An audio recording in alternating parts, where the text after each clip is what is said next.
Shut up and sit down. Hi, I'm Derek. I'm in the band Damascus. It's Chris, his songwriting partner and guitarist. I'm saying about yourself. Not that you're very I've got interested. nothing to say. No, I play guitar. I come up with melodies and Derek generally comes up with lyrics and we off we go, you know. A long time ago, wasn't it? There was the story goes there was Derek was in a band called Apocalypse Now, who were a blues and soul band, about a 10-piece with a brass section, and they advertised in the Chronicle for a guitar player, and I went for the audition and blew them away. Is that true or what? But nobody else turned up, so we just took on with it. He woke up one morning, did you not? And he said it come to him like a blinding light. Oh, wow. That he should come and see the main man, start writing. That's your version of it, yeah. So that's where the name Damascus came from, because of this blinding light situation. Like I wrote to Damascus, and when we got together that day, we wrote, I think it was 3 songs, and the first one was called Road to Damascus. And then we started playing acoustic gigs, just the two of us. Mm-hmm. And eventually we drafted in our old bass player Bill Smith from Salford, and then the drummer as well, and started going out as the full electric band, you know. And now we've been gigging, believe it or not, 11 years. Jeez. And I find it easy. Because you're a house husband, aren't you? We're two total opposites in the fact that Derek, he works, as I said before, he's got a lot on his plate with his work and his family. With me, I've chucked work, I've knocked on the head, and it's great, it gives us a lot more time, and I couldn't give a damn about my family anyway, you know. I'm only kidding. But no, my wife's great, you know, she just says, you know, whatever you want to do, go do it, and so it's fine by me, you know. I'll play every night if I can, you know.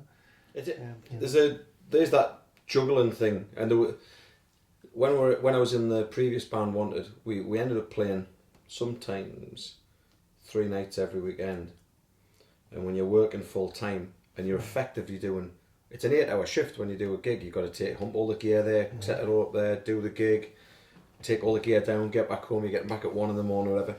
Doing that 3 nights of a weekend and doing a full-time job, and then a family coming into the picture when the kids were born and stuff like that, it wasn't possible. And it takes the fun and the enjoyment out of the performance didn't side, have the energy, you know.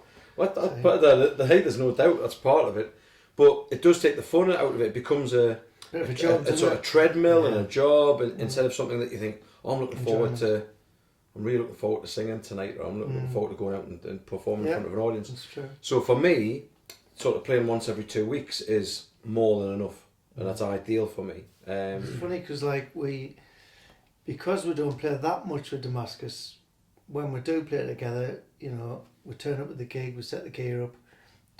Ironically, we don't really have much time to talk to each other because you're that busy getting stuff together and that. And then, but you hit the stage and everything just gels and knits together, you know. Yeah. And then you go your separate ways after the gig and see each other a week or 2 later, you know.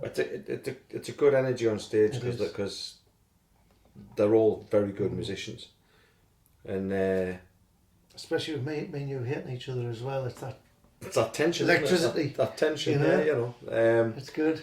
But when you get on there, you know, and the enjoyment and the fun, and the communication is through the way that we perform. So you know, there'll be a little look across the stage, and the bass player might be sort of signalling to Chris, and suddenly we'll do something slightly different with the song.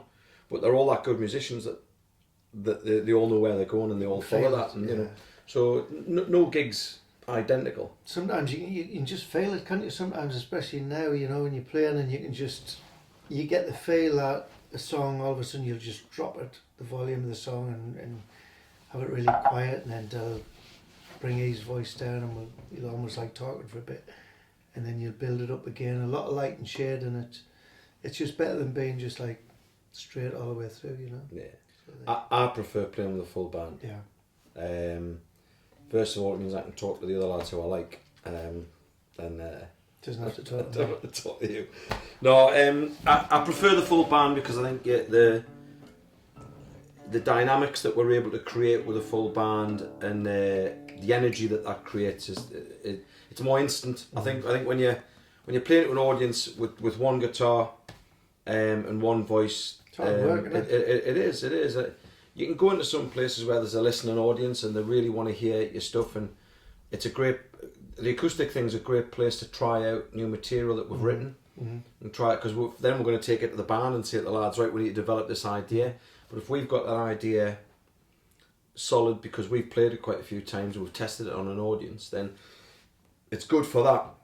What acoustic does as well is it gives us the freedom to go and, I could ring Chris the week before and say, have you heard this song? Oh yeah, yeah, I know the one you mean. Do you like it? Yeah, it's good. And we can maybe meet for an hour one afternoon, learn that track, see what we want to do with it, and say, right, we'll stick that in the set. Yeah. Can't do that with a full band. So there are restrictions as to what we're going to do with a full band, because there's more, we need to pull people together to learn stuff and that sort of thing. But performing wise, I prefer the full band thing. Agree, yeah. You know, well, funny in a way, because he's got a certain amount. He's got influences at one end of a spectrum, and I've got some at another. But there are times where both of us were crossing the same place. You know, there's certain artists that we're both like. I mean, not want to speak with Chris, but his leaning is more towards the sort of country side of things. Yeah. My leaning's more towards soul music, or it has been early soul music, like Otis Redding and Sam Cooke, Sam and Dave, Marvin Gaye, people like that sort of thing. And Chris is on the country side, but blues and country, yeah. But then again, there's times, you know, we've both had the same Otis Redding album at home, or there's certain things that have crossed over. Yeah. There's a couple of modern influences for me at the minute to kind of restore my faith in music in general, that it's still out there and it's still good. I don't pay any attention to the charts particularly. I don't pay attention to what people want me to listen to.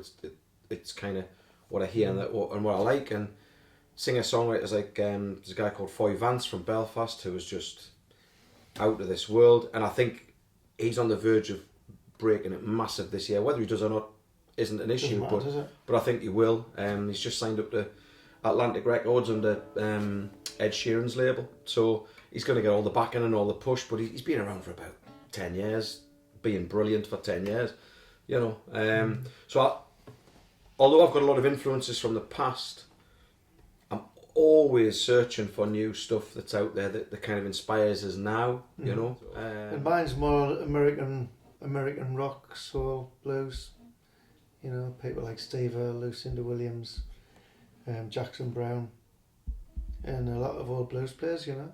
So we've got like slightly different backgrounds, but it's good because when we write, the songs are kind of a mixture of Derek's background and mine, you know, and they sort of fuse well together. Well, women's the answer to the first one. Not for everything. No, not for everything. Probably just 99%. But no, I think it's life, isn't it? Life things, really, you know. It's rare that I think that a song comes along for us to write that's totally like fictitious about absolutely nothing, you know. There's a grain of truth in pretty much everything that we write. You know, there's something. The story might be embellished around it, but it started from something that's happened or that we felt or whatever. I mean, we've written a couple of, like a historical track, if you like, called 3 Shots Too Many, which is about the death of Sam Cooke. So it's about one of my heroes, and it's about how he died. You know, quite a miserable subject, but you know that's so that came out of the truth of what actually happened there, and how my interpretation of that truth was and what I understood it to be. Other stuff is from our own personal experience, you know. Divorce. Yeah. Yeah, I divorced my wife. Well, my wife divorced, and then we remarried again 3 years later, and had a song about that situation. Mm-hmm. For me, I just love being on stage. It's where I'm happy, you know. I remember I've done a gig at the Magnesia Bank in North Shields a few months ago, and my brother-in-law was watching us, and he came up and said to me at the end of the gig, he says, you're most relaxed when you're on stage, that's your office. And it is, you know. It's like getting the sound I get and having the backup of the band, which, you know, once you get a backing band as good as this, you can relax on stage and you know everything's going to be fine. And you can just tear it up and get into it, you know. And that's what I love, you know, more than anything. Two things that make the whole point of it to me are being on stage and performing in front of, you know, the bigger the audience, the better. I weirdly would get nervous in front of 2 people, but would be very relaxed in front of 200. You know, the bigger, the better for me. 2,000. Sorry, mate. That would be. That's where I would feel most comfortable. You know. But also for me is delivery of something that we've created as well. Yeah. So if we've written a song, and we think, wow, we like this song. This is a good, and then you get somebody else saying that back to you. You know, it's like your little baby that you've created, and then somebody else loves that thing. Then that's a big thing I get out of it. And I mean, you must, because the reason you all those years back wanted to leave the previous bands was because the original material wasn't there. So there must be a craving for that there as well. And I think it's that the biggest thrill for me is performing one of my own songs, and to someone who's never heard it before, and somebody going, wow, I like that song. Yeah. It's difficult because we've done it. I would say probably some of the support slots we've done, but for me, probably my favourite would have been the Dan Baird gig, you know? Yeah. For me, because we had a sold out venue, and we were supporting my favourite American rock band, and although we only had half an hour or so, we planned it out meticulously to play our own songs, some of which we've just written. In fact, the song we opened up with, Rise, was the first time we played it to an audience. Yeah, and it was a sold out place, and we were opening up with that. Obviously, we'd rehearsed it, and but we had a lot of faith. Yeah. In that song, we felt, we like this one, and it's a song that has an impact. The drums come in a certain way and everything. Yeah. It basically hits an audience between the eyes, and rather than, I think a lot of people would shy away and say, well, let's stick that on later in the set when we're comfortable and we're confident. We said no, let's open with it. Let's hit them with this new thing, and we're on the seat of our pants. We're a little bit nervous, but we'll deliver better, I think, in those circumstances. But I would agree. I think that gig, I would just wish it could have been an hour and a half. You know, it was half an hour. But that half hour slot was as good a half hour slot as there's been. As we've done, what made it good as well is you had an audience there who'd come to see somebody else, but they all came into the hall to watch the support act first, which was us. And they all stayed, and they all went nuts during the gig. It was we had our biggest failing is we haven't recorded that album yet. Yeah. And the amount of people in that, we could have sold everybody in there an album that night, and it was frustrating, you know. But there's a little club down in Durham that we play at. Yeah. And the Conchies Club, which is just like, the place is like in a time warp. It's like you've gone back to the 1950s or something like that. And the crowd are nuts. I mean, they're absolutely mad, but they're all there to listen to music. It's 4:00 in the afternoon that we play, through till about 7. The place is sold out and rammed every time we go there, and it's just nuts, isn't Everybody wants to talk to you as well. As soon as they're patting you on the back as you walk in, they're buying you drinks. It's great. You kind of get off the stage at the end of the show. You get paid more money to do a bit more, and people's up on the seats. It's superb, you know. We love playing there. We play there twice a year. Yeah. And that's probably one of our favourite gigs, you know. We've got big plans for it. He's not going to believe this because we've said it for a long time, but it is going to happen. This year it's going to happen. Yes. It will happen this year. Before I die. Because he's due to die by the end of this year. So it'll happen this year. Yeah. We have enough material. We have far more than enough material to use. We're kind of, the cost issue for any band that works for a living and does other things, and this isn't the main thing, is often an issue. Pulling the relevant people together to do it is a difficult thing to do. We go and sit and record for a week somewhere, 2 weeks somewhere in the hills and not talk to anybody. That would be fine, but we can't get anyone else to do that. So I've started sourcing studios. I've been given advice on a couple of studios that we think will do a good job at a good price, even though I want the thing to be spot on. So it's not, I don't want it to be cheap. You know, it's got to be good. I was explaining my scrap the last 1.5 through, didn't we? Yeah. But there's the good. Right. If I was going to look for a positive out of of the fact that we didn't record it last time It's coming together, is isn't it? the songs are played a lot Yeah. better now Yeah. than they were when they were, some of them, Yeah. than when they were written, They've because matured, haven't they? because the little tricks that the rhythm section have developed during and the little sort of nuances and stuff that are Harmonies. now part of Yeah. the song, which weren't when we wrote them. So I think they're better songs because of that. So That's it, yeah. it'll happen this year, and I think the way we're going to do it is we're going to record it almost live as we are, as a Yeah. 4-piece, and then we're going to start bringing other musicians in to dub on some piano stuff and some keyboard and the odd little bit of brass here and there. Not too much, just little bits of colour, because we don't want to lose the sort of live vibrancy of what it'll be like, you know. But it will happen this year. You can come back and bash us over the head with a camera next year if you find out we haven't done it. But it's no, it will. Yes, it will. I think the thing to do is look on the website for the gigs. We've got our website's blindingmusic.44.com, and we're also on Facebook, and you just search Damascus Rock, Blues and Soul.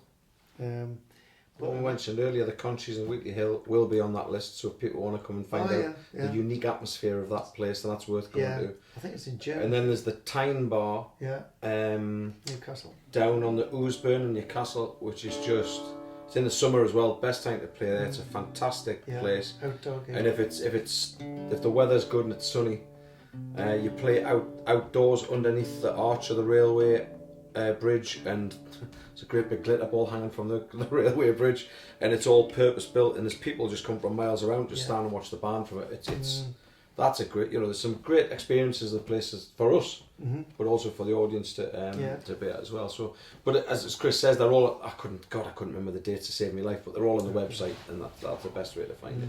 And we also do house gigs as well. So if people want us to play in the house, we just put a ticket thing on it, a few pound a ticket, when we actually play acoustically just like this in the house. Play anywhere.